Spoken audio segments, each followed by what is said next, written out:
नहीं मिलेगा, सुकून नहीं मिल सकता। इसीलिए अल्लाह तबारक व तआला ने फरमाया वमन आरदा अन ज़िक्री फइन्न लहू मईशतन ज़नका, जो मेरी आयतों से रुगरदानी करता है मैं उसकी दुनियाई जिंदगी को तंग कर दूंगा।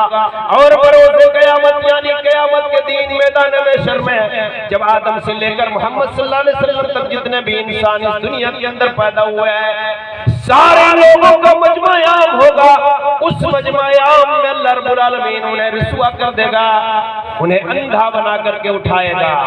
जब अंधा बना करके उठाएगा हसरत से अफसोस से अल्लाह रब्बुल आलमीन के पास आकर के अर्ज करने लगेगा, ए परवरदिगार आलम तूने मुझे अंधा क्यों बनाया, जबकि दुनिया में तो अंधा नहीं था, मुझे दुनिया में अंधा नहीं था, आखिरत में तूने अंधा क्यों बना दिया।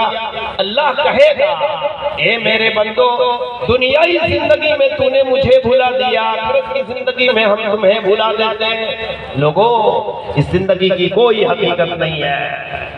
और याद करो उस दिन को अल्लाह तबारक व तआला अपने कलाम मुक़द्दस में इरशाद फरमाता है यौम यफ़िरुल मरउ मिन अख़ीहि व उम्मिहि व अबीहि व साहिबतिहि व बनीहि लिकुल्लि इम्रिइन मिनहुम यौमइज़िन शानुन युग़नी वुजूहुन यौमइज़िन मुस्फ़िरा ज़ाहिकतुन मुस्तबशिरा व वुजूहुन यौमइज़िन अलैहा गबरा तरहक़ुहा क़तरा उलाइका हुमुल कफ़रतुल फजरा। याद करो उस दिन को जिस दिन बाप बेटे को देखकर भागेंगे, बीवी शोहर को देखकर भागेगी, शोहर अपनी बीवी को देखकर भागेगा, माँ बेटी को देखकर भागेगी, बेटी माँ को देखकर भागेगी। लोगों आज आपके पास दौलत है, बड़े दोस्त अहबाब मिल जाएंगे, रिश्तेदार आपको मिल जाएंगे, बड़े बड़े काम करने वाले आपको मिल जाएंगे, लेकिन वो जब दुनिया खत्म हो जाएगी मैदान महशर में सारे लोगों को जमा करेगा, उस दिन हमारा कोई पुरसाने हाल नहीं होगा। उस दिन खुद आपकी बीवी आपसे जुदा होकर के भागेगी और एक दूसरे को देखकर भागेंगे, वहां किसी का पुरसाने हाल नहीं होगा।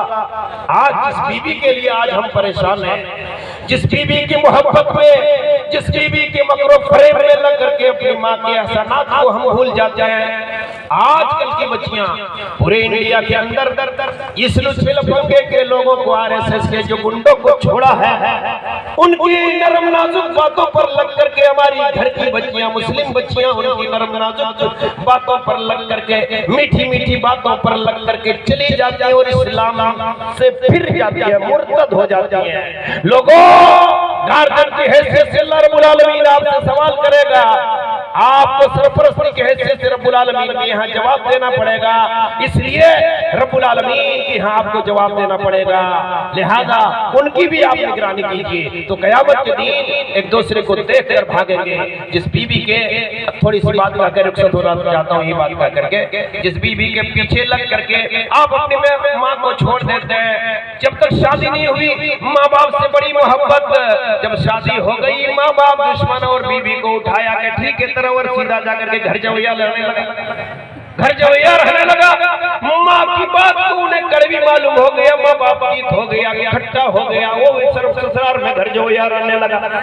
ए नौजवानों, जिस माँ ने तुम्हें थक थक करके 9 महीना रखा, 2 साल तक अपने दूध को पिलाया और तुम्हें परवरिश किया और बुढ़ापे की उम्र में उस माँ बाप को खैराबाद क्या करके ससुराल में घर जो रहने लगा, क़यामत के दिन दिया जवाब दोगे। और वही बीवी जिस बीवी के चक्कर में पड़ करके तुमने अपने माँ बाप के एहसानात को भुला दिया, एक नेकी अगर क़यामत के दिन जरूरत पड़ जाए अपनी बीवी से मांगोगे, वो बीवी भी देने के लिए तैयार नहीं। बस यही बात कहकर रुखसत होना चाहता हूँ। क़यामत का दिन होगा, अल्लाह रब्बुल आलमीन अर्श के कुर्सी पर बैठेगा, इंसाफ की कुर्सी पर बैठेगा, जर्रा जर्रा का हिसाब लेगा, पाई पाई का हिसाब लेगा। आपकी जिंदगी कहाँ गुजरी है, बचपन की जिंदगी कहाँ गुजारा, माल कहाँ से कमाया, कहाँ खर्च किया, तुम्हारी 63 साल जिंदगी कहाँ गुजरी, 70 साल जिंदगी कहाँ बिताया, तूने किस तरह से जिंदगी गुजारा, आपको जवाब देना होगा। आप जो जिंदगी दुनिया के अंदर गुजार रहे हैं, वहाँ जब एक आदमी को लाएगा, लाने के बाद एक नेकी घट जाने की वजह से वो जहन्नम के आदेश मिलेगा, कहेगा थोड़ी सी मोहलत आपको दी जा रही है, जाओ एक नेकी कहीं से तलाश करके ले आओ। वो दीवाना वार मैदान में घूमेगा, जाऊं तो जाऊं किसके पास, बाप के पास जाऊं, भाई के पास जाऊं, चचा के पास जाऊं, बहनोई के पास जाऊं, दोस्तों के पास जाऊं या बीवी के पास जाऊं। दिमाग में ये बात आएगी सबसे ज्यादा करीबी रिश्ता बीवी से है, लिहाजा बीवी से मुलाकात करते हैं। मैदान महशर में तेरा दीवाना वार घूमेगा, बीवी से मुलाकात हो जाएगी। छोड़ करके बीवी के सामने आकर के खड़ा हो और कहेगा ए मेरी रफीका है आप जिंदगी की साथी, तुम मुझे पहचानती हो? कहे कि हाँ बेशक मैं आपको पहचान रही हूँ, आप मेरा हकीकी शोहर है। कहा कि बताओ हम दोनों की जिंदगी दुनिया में किस तरह से गुजरी थी? कहा कि बड़ी मोहब्बत के साथ